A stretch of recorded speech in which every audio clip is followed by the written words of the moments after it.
নমস্কার শ্রোতা বন্ধুরা, আজ আপনারা শুনবেন জুলস ভার্ন রচনা সমগ্র থেকে একটি রহস্যময় অ্যাডভেঞ্চার গল্প। গল্প পাঠে আমি অমর। গল্প শুরু করার আগে লেখক জুলস ভার্ন সম্পর্কে দু একটা কথা না বললেই নয়। জুলস ভার্ন 1800 খ্রিস্টাব্দের 8ই ফেব্রুয়ারি ফ্রান্সের অন্তর্গত নান্তেস নামে একটি ছোট্ট দ্বীপে জন্মগ্রহণ করেন। তারপর প্রাথমিক বিদ্যালয় থেকে শুরু করে বিশ্ববিদ্যালয়ের ডিগ্রি পর্যন্ত পড়াশোনা চলে ওই ছোট্ট দ্বীপটিতেই। এরপরে তিনি পিতার ইচ্ছা অনুসারে তিনি ভর্তি হন আইন কলেজে। সেখানে তিনি কৃতিত্বের সঙ্গে আইন পরীক্ষায় উত্তীর্ণ হন এবং শুরু হয় তার কর্মজীবন। বাকপটু সুদর্শন জুলস ভার্ন অল্প দিনের মধ্যেই যথেষ্ট পরিমাণে অর্থ, মান সম্মান, যশ ইত্যাদি খ্যাতি অর্জন করলেন। কিন্তু কিছুদিনের মধ্যে তিনি যেন হাঁপিয়ে উঠলেন, কারণ বিজ্ঞান মনস্ক জুলস ভার্ন স্বপ্ন দেখতে লাগলেন নানান অভিযান আর বিজ্ঞানের বিষয়বস্তুর মধ্যে প্রতিনিয়ত ডুবে থাকার। কারণ ছোট্টবেলা থেকেই তিনি বিজ্ঞানের খুঁটিনাটি ব্যাপার ও নিত্য নতুন বৈজ্ঞানিক আবিষ্কারগুলোর মধ্যে আত্মমগ্ন থাকতেন এবং লিখতেন কত শত কল্পবিজ্ঞানের কাহিনী। এই লেখার নেশা তাকে পেয়ে বসল, আর তাই একদিন আদালতের উর্দি খুলে আদালতের সঙ্গে যাবতীয় সম্পর্ক ছিন্ন করে কাগজ আর কলমকে সর্বক্ষণের সঙ্গী করে আশ্রয় নিলেন ঘরের একটি কোণে। কল্পবিজ্ঞানকে কেন্দ্র করে একের পর এক তিনি লিখে চললেন। তার লেখা পড়লে বা শুনলে মনেই হয় না যে তিনি বৈজ্ঞানিক গবেষণার কাজে লিপ্ত ছিলেন না, বরঞ্চ এই মনে হয় যে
শুনছেন জুলস ভার্ন রচনা সমগ্র থেকে গল্প।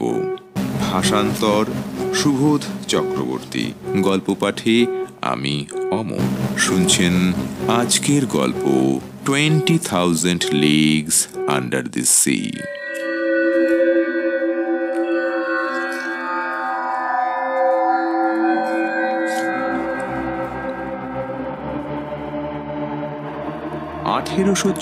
খ্রিস্টাব্দের কথা। তখন এমন একটা অভাবনীয় রহস্যজনক ঘটনা ঘটেছিল, যার জন্য পৃথিবীর মানুষ আজও সে বছরটাকে অন্তরের মণিকোঠায় সযত্নে জাগরুক রেখেছে। সে বছর এমন কি ঘটেছিল যার জন্য বছরটা স্মরণীয় হয়ে রয়েছে? হ্যাঁ, ঘটনাটা সত্যি অকল্পনীয়, চাঞ্চল্য সৃষ্টিকারী, রীতিমতো রহস্যজনকই ছিল বটে। কি ঘটেছিল যার জন্য পৃথিবীবাসী আজ ঘটনাটাকে অন্তরের অন্তঃস্থলে সযত্নে পোষণ করে চলেছে? রহস্যজনক সে ঘটনাটা ছিল উত্তাল উদ্দাম সমুদ্রের ওপর দিয়ে পথ পাড়ি দেবার সময় জাহাজের ক্যাপ্টেন এবং খালাসিরাই কেবল নয়, যাত্রীরাও অতিকায় একটা প্রাণীকে জলের উপর ভেসে থাকতে দেখেছে। আবার পর মুহূর্তেই চোখের পলকে তাকে তলিয়ে যেতে দেখেও কম অবাক হয়নি। বিচিত্র দর্শন অতিকায় প্রাণীটার দেহ লম্বাটে, তার সামনের দিকটা অনেকটা মোচার অগ্রভাগের মতো শঙ্কুর আকৃতি বিশিষ্ট। সমুদ্রের বুকে আতঙ্ক সৃষ্টিকারী তিমির চেয়েও অনেক অনেক বড় সে রহস্যজনক প্রাণীটা। আতঙ্ক সৃষ্টিকারী রহস্যজনক সে প্রাণীটার সবচেয়ে উল্লেখযোগ্য বৈশিষ্ট্য হচ্ছে সেটা ছিল খুব দ্রুত গতি সম্পন্ন। পৃষ্ঠদেশ ছিল খুবই মসৃণ, একেবারে তেল চকচকে, আর গাটা দিয়ে অনবরত ফসফরাসের মতো অত্যুজ্জ্বল জ্যোতি ঠিকরে বেরোতো। রহস্য সৃষ্টিকারী অতিকায় প্রাণীটা জনমানসে এতই চাঞ্চল্য সৃষ্টি করেছিল, যার জন্যে পৃথিবীর বিভিন্ন প্রান্ত থেকে তথ্য সমৃদ্ধ রাশি রাশি চিঠি আসতে লাগলো। তবে প্রতিটা চিঠির ভাষা ভিন্নতার হলেও তথ্যগুলি কিন্তু মোটামুটি একই ছিল। প্রতিটা চিঠিতেই অতিকায় ত্রাস সঞ্চারকারী সামুদ্রিক প্রাণীটার আকৃতি ও অবিশ্বাস্য গতিবেগের উল্লেখ ছিল। ভুল? চোখের ভুল? তাই বা কিভাবে মেনে নেওয়া সম্ভব? 2-10 জনের ব্যাপার হলেও না হয় চোখের ভুল বলে উড়িয়ে দেওয়া সম্ভব হতো, কিন্তু এতগুলো চোখ সমুদ্রের বিভিন্ন প্রান্তে যাকে দেখেছে বলে দাবি করেছে, তাকে তো আর চোখের ভুল বলে উড়িয়ে দেওয়া সম্ভব নয়। সে দিনটা ছিল 1866 খ্রিস্টাব্দের 20 জুলাই। সেদিন দুপুরের কাছাকাছি ক্যালকাটা অ্যান্ড বার্নাক স্টিম নেভিগেশন কোম্পানির গভর্নর হিগিনসন নামক জাহাজের ক্যাপ্টেন ও খালাসিরা বিচিত্র দর্শন গতিশীল বস্তুটাকে অস্ট্রেলিয়ার পূর্ব উপকূল থেকে মাইল 5 দূরবর্তী সমুদ্রের বুকে ভেসে বেড়াতে দেখেছিল।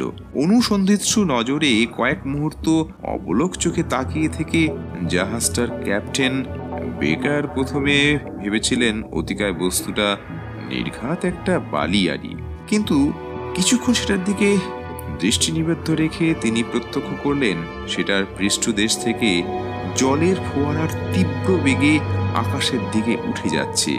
জল প্রায় 150 ফুট উপরের দিকে চারিদিকে ছড়িয়ে পড়ছে। তার মনে খটকা লাগলো, তবে কি বালিয়াড়িটার কেন্দ্রস্থলে কোনো প্রস্রবণ রয়েছে? তার এমন সিদ্ধান্ত নেয়ার পিছনে যুক্তিও ছিল যথেষ্টই। পৃথিবীর তাবর তাবর বিজ্ঞানীরা আজ পর্যন্ত এমন কোনো অতিকায় জীবের সন্ধান পাননি যার পিঠ থেকে গ্যাস মিশ্রিত জলরাশি সবেগে আকাশের দিকে উত্থিত হতে থাকে। 23 July West India and Pacific steam navigation কোম্পানির জাহাজ কলম্বাসের ক্যাপ্টেন প্রশান্ত মহাসাগরের একই দৃশ্যের মুখোমুখি হন। গভর্নর হিগিনসন নামক জাহাজের ক্যাপ্টেন বিশাল আয়তন ও বিচিত্র দর্শন সামুদ্রিক প্রাণীটাকে চাক্ষুষ করার পর কলম্বাসের ক্যাপ্টেন সেটাকে দেখতে পান। জাহাজ দুটোর মধ্যে তখন ব্যবধান ছিল 2450 মাইলেরও বেশি। উপরোক্ত ঘটনার পর আরো 15 দিন পেরিয়ে গেল। 15 দিনের দিন পূর্ব বর্ণিত সমুদ্রের এলাকা থেকে আরো অন্তত 2000 মাইল দূরবর্তী স্থানে পরপর দুটো জাহাজের ক্যাপ্টেন ও খালাসিরা অতিকায় ও বিস্ময় সৃষ্টিকারী চলমান বস্তুটাকে চাক্ষুষ করল। জাহাজ দুটোর মধ্যে একটা ছিল হেলভেসিয়া এবং দ্বিতীয়টা প্যাশন। অ্যালিউশিয়ান, উজগালিক এবং কুলাম্পাক প্রভৃতি দ্বীপগুলোই পৃথিবীর সর্বাধিক বিশাল আয়তন তিমির বিচরণ ক্ষেত্র, কিন্তু তাদের কোনোটাই দীর্ঘ 60 ফুটের বেশি হয় না। পেরেরা নামক জাহাজের ক্যাপ্টেন আরও একটা বিশেষ ঘটনার দিকে বিশ্ববাসীর দৃষ্টি আকর্ষণ করলেন। তিনি জানালেন যে এনশিয়ান্ট কোম্পানির অ্যাথেনা নামক জাহাজের সঙ্গে নাকি অতিকায় প্রাণীটার সংঘর্ষ হয়েছে।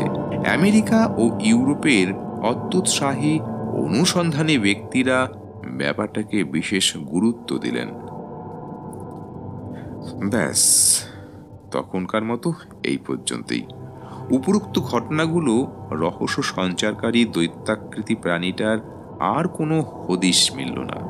তাই সঙ্গত কারণেই রহস্যজনক ঘটনার ব্যাপার মানুষের মন থেকে ক্রমে ধুয়ে মুছে যেতে লাগলো। প্রায় 1 বছর কেটে গেল। 1867 খ্রিস্টাব্দ। সে বছর গোড়ার দিকে সমুদ্রযাত্রীদের মধ্যে আতঙ্ক সৃষ্টিকারী রহস্যজনক দৈত্যাকৃতি প্রাণী আবার সমুদ্রের বুকে ভেসে উঠল। সেটা এতদিন কেবলমাত্র জীববিজ্ঞানীদের কাছেই গভীর সমস্যার কারণ হয়ে উঠে দাঁড়িয়েছিল। এতদিন বার্লিনে জিওগ্রাফিক্যাল ইনস্টিটিউশন ও রয়্যাল একাডেমি অফ সায়েন্স, ওয়াশিংটনের স্মিথসোনিয়ান ইনস্টিটিউশন এবং ব্রিটিশ অ্যাসোসিয়েশন প্রভৃতি প্রতিষ্ঠান অদ্ভুত সমস্যার রহস্যভেদ করার চেষ্টায় ব্রতী ছিল। আর এখন তাদের সঙ্গে যোগ দিল সমুদ্রযাত্রীদের আতঙ্ক আর হতাশা।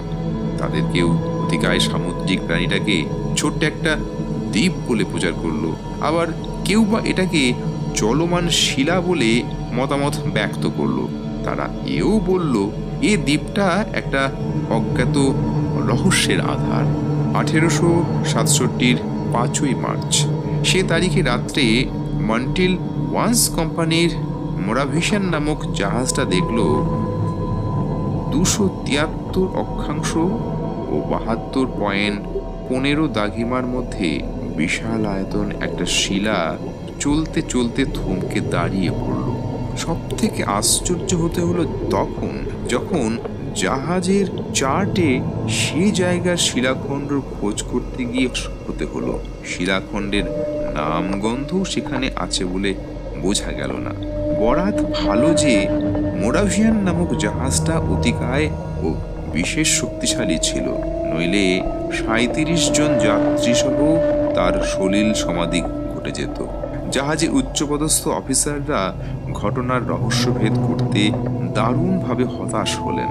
উপরোক্ত ঘটনার হপ্তা 3 বাদে এক বিকেলে 3:27 এমন ভয়ঙ্কর একটা ঘটনা ঘটে যায়, ফলে মানুষের আতঙ্ক দ্বিগুণ বেড়ে গেল। জাহাজটা আকস্মাৎ খুব জোরে দুলে উঠল। ভয়ঙ্কর সে ধাক্কা। না, ধাক্কাটা যে অবশ্যই স্কর্শিয়া মারেনি এই ব্যাপারে কারো মনেই এতটুকু দ্বিধার সঞ্চার হয়নি। সবাই দৃঢ় মতবাদ প্রচার করল দ্রুতগামী সুতীক্ষ্ণ কোনো অতিকায় বস্তুর দ্বারা ঘটনাটা ঘটেছিল। প্রায় ধ্বংসপ্রাপ্ত জাহাজটাকে মেরামত করতে গিয়ে কর্মীরা দেখল তার তলদেশটা অস্বাভাবিক রকম দুমড়ে মুচড়ে একসার হয়ে গেছে। স্কর্শিয়া জাহাজটার গঠন প্রণালী অন্য সব সাধারণ জাহাজের তুলনায় একটু আলাদা। তার নিচের তলাটা 7টা পৃথক পৃথক কক্ষের সমন্বয়ে গঠিত। ক্যাপ্টেন দ্রুত নিচের তলায় গিয়ে লক্ষ্য করলেন 5 নম্বর কক্ষের এক জায়গায় একটা ক্ষতের সৃষ্টি হয়েছে, আর সেখান দিয়ে জল ভেতরে ঢুকে আসছে। বরাত ভালো যে বয়লার ও ইঞ্জিন ওই কক্ষে ছিল না। যদি থাকতো তবে আর দেখতে হতো না। ক্যাপ্টেন কোনো ক্রমে জাহাজটাকে নিয়ে 300 মাইল দূরবর্তী কেপ ক্লিয়ার বন্দরে নিয়ে ফেললেন। জাহাজের তলদেশে এত পুরু লোহার পাত ছিদ্র হতে দেখে সবাই ভাবলেন সুতীক্ষ্ণ কোনো অস্ত্রের সাহায্য ছাড়া এমন অবিশ্বাস্য রকমের ছিদ্র হয়ে যাওয়া সম্ভব নয়। অতএব নির্ঘাত কঠিন কোনো না কোনো সুতীক্ষ্ণ অস্ত্র দিয়ে সজোরে স্কর্শিয়ার তলদেশে আঘাত হানা হয়েছে। ব্যাপারটা চারিদিকে প্রচার হতে দেরি হলো না। ব্যাস, সমুদ্রযাত্রীদের মধ্যে ভয়ানক আতঙ্কের সঞ্চার হলো। তবে কেন এমন অবিশ্বাস্য কাণ্ড ঘটল? এবার থেকে সমুদ্রে কোনো জাহাজ দুর্ঘটনার শিকার হলেই সঙ্গত কারণেই অতিকায় ওই সামুদ্রিক প্রাণীটার ওপরেই যাবতীয় দোষ চাপিয়ে নিশ্চিন্ত হতে লাগলো। রহস্যজনক অতিকায় প্রাণীটার আতঙ্কের মধ্যে দিয়ে সমুদ্রযাত্রীরা যখন দিন কাটাচ্ছিল, আমি তখন সবে আমেরিকার দুর্গম নেব্রাঙ্কা অঞ্চল থেকে বৈজ্ঞানিক গবেষণার কাজ মিটিয়ে স্বদেশের মাটিতে ফিরে এসেছি। ওর মুখে বিশাল আয়তন ওই প্রাণীটা এবং সমুদ্রযাত্রীদের আতঙ্কের ব্যাপার স্যাপার শুনে আমিও কম অস্থির হয়ে পড়িনি। সত্য বলতে কি, ব্যাপারটা আমাকেও রীতিমতো ভাবিয়ে তুলল, বুকে রহস্যের সঞ্চার করলো। আর সামুদ্রিক প্রাণীটার অস্তিত্বের ব্যাপারে আমার মধ্যে সামান্যতম দ্বিধাও রইল না।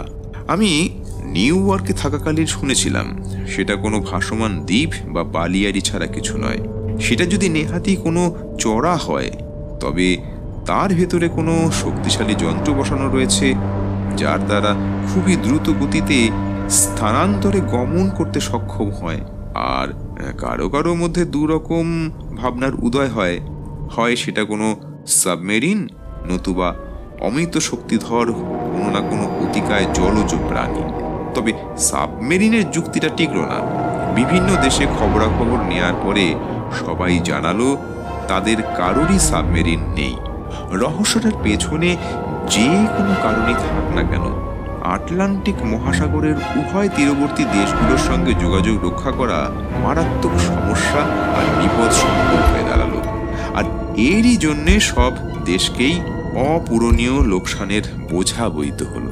আমি যখন ফরাসি দেশে অবস্থান করছিলাম, তখন সাবমেরিনের রহস্য নাম দিয়ে 2 খণ্ডের একটা বই লিখে বিদ্যুৎ সমাজে যথেষ্ট খ্যাতি লাভ করেছিলাম। তাই নিউ ইয়র্কে পা দিতে না দিতেই অত্যগ্র আগ্রহী হলো প্রসঙ্গটা নিয়ে আমার সঙ্গে কথাবার্তা বলতে। গোড়াতে আমি সতর্কতার সঙ্গে ব্যাপারটা সম্বন্ধে উদাসীন থাকলেও পরিস্থিতির চাপে পড়ে ব্যাপারটা সম্বন্ধে মুখ না খুলে পারলাম না। নিউ ইয়র্কের বিখ্যাত হেরাল্ড পত্রিকা ও প্যারিস মিউজিয়ামের অধ্যাপক অ্যারোনাক্স আমাকে অনুরোধ করে বসল হেরাল্ড পত্রিকার 30শে এপ্রিল সংখ্যায় ব্যাপারটা সম্বন্ধে আমার সুনিশ্চিত ও সারগর্ভ বক্তব্য সম্বলিত প্রবন্ধ প্রকাশিত হলো। তাতে আমি বক্তব্য করলাম, অতিকায় কোনো জলজ প্রাণী সমুদ্রবক্ষে অবস্থান করছে। সমুদ্রের গভীরে 12 কি 15 মাইল জলের তলায় কোনো কোনো সামুদ্রিক প্রাণীর অস্তিত্ব রয়েছে, তা আমাদের জ্ঞান বুদ্ধি বহির্ভূত। আর তাদের জৈবিক ক্রিয়া সম্বন্ধেও আমরা একেবারেই অজ্ঞ। ব্যাপারটা দুঃসাধ্য বটে।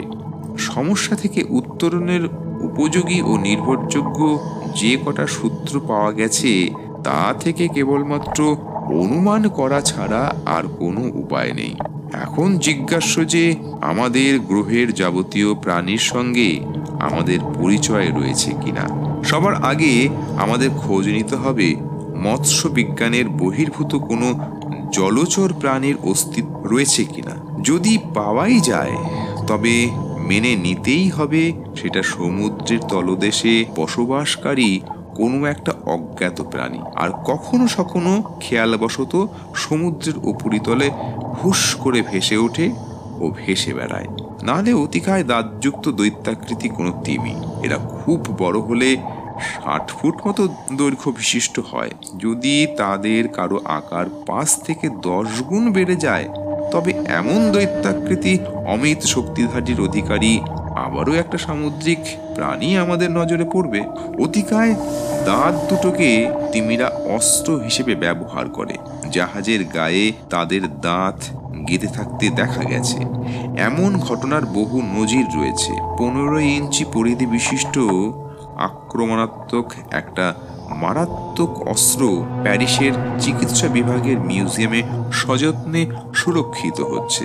পত্রিকার পাতায় আমার প্রবন্ধটা ছাপা হওয়া মাত্র সমুদ্র যাত্রীদের মধ্যে বিশেষ ভীতির সঞ্চার করল। সকলে আতঙ্কে শিউরে উঠল। বীমা প্রতিষ্ঠানগুলো খুব ভাবনায় পড়ে গেল। তবে নৌ বিমার পরিমাণ বৃদ্ধি করার নোটিশ দেয়া হলো। আমেরিকার উপকূলবর্তী সমুদ্রবক্ষ থেকে জমাট বাঁধা আতঙ্কের অবসান ঘটাতে বিশাল আয়তন জাহাজ আব্রাহাম লিঙ্কনের উপর দায়িত্বভার অর্পণ করা হবে মনস্থ করা হলো। দ্রুত গতি ও উচ্চ ক্ষমতা সম্পন্ন জাহাজটাকে যুদ্ধের সাজে সাজিয়ে তুলতে সাধ্যমতো ব্যবস্থা নেওয়া হলো। আশ্চর্য ব্যাপার, আব্রাহাম লিঙ্কন যুদ্ধক্ষেত্রে অবতীর্ণ হওয়ার পর আর রহস্য আতঙ্ক সৃষ্টিকারী অতিকায় সামুদ্রিক প্রাণীটার টিকির নাগালও পাওয়া গেল না। হতচ্ছাড়া প্রাণীটা হঠাৎ গা ঢাকা দেওয়ার ফলে আমাদের 2 মাসের উদ্যোগ আয়োজন বৃথা হয়ে গেল। আব্রাহাম লিঙ্কন যাত্রা করার ঠিক 3 ঘন্টা পরে লেখা একটা চিঠি আমার হাতে এলো। নৌ বিভাগের সেক্রেটারি জে.বি. হবসন চিঠিটার লেখক। চিঠিতে তিনি আমাকে অনুরোধ জানিয়েছেন, আমি আব্রাহাম লিঙ্কনের দুঃসাহসিক অভিযানের সঙ্গী হলে আমেরিকা যুক্তরাষ্ট্র বিশেষ আনন্দিত হবে। চিঠিটা হাতে পাওয়ার পর আমি ব্যাপারটা নিয়ে বিশেষ কৌতূহলী ও আগ্রহী হয়ে পড়লাম। এর আগে এটা নিয়ে আমার সামান্যতম আগ্রহ ছিল না।